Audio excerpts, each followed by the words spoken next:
Hello YouTube, WW Solo Trucker here with another video on trucking. Today I'm going to talk quickly about backhauls.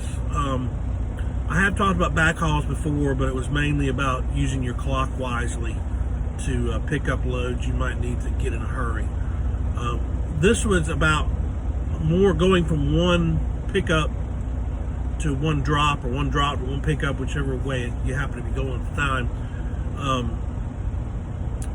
Certain companies might let you, or might want you to run a long distance to get to a pickup for any number of reasons.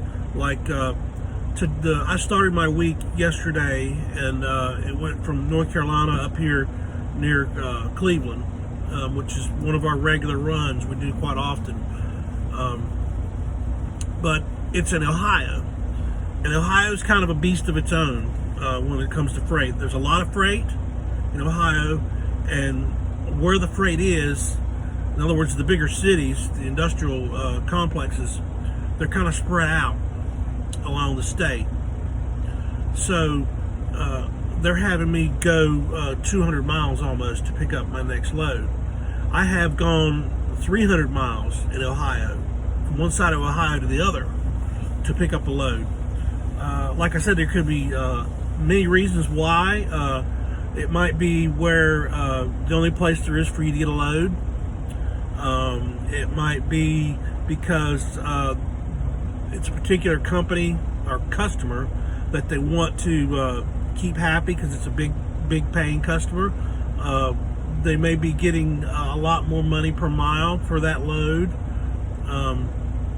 Or they may have a contract that says they have to have certain, certain runs out of certain areas or certain cities, and the list goes on.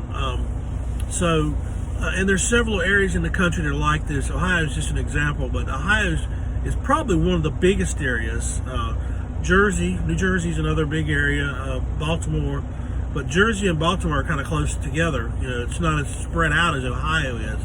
So even if you are using lots of different customers, which is usually the main reason, where customers are and where the loads are. If you're in the Jersey, Baltimore area, Connecticut, that area, it's close together. They're smaller states. Ohio is kind of a big state. So you might be going long ways. And some companies pay you total miles. That means when you're loaded and you're unloaded. The company I'm working for now does that, so it doesn't matter to me. Actually, it's good for me to have to go further to get a load, but some companies only pay you loaded miles. It just depends on the company.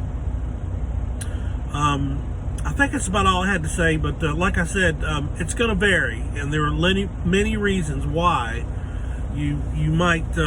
most of the time, it's going to be less than 100 miles. I'm seeing most of the time 20, 30, 40, 50 miles most of the time between loads.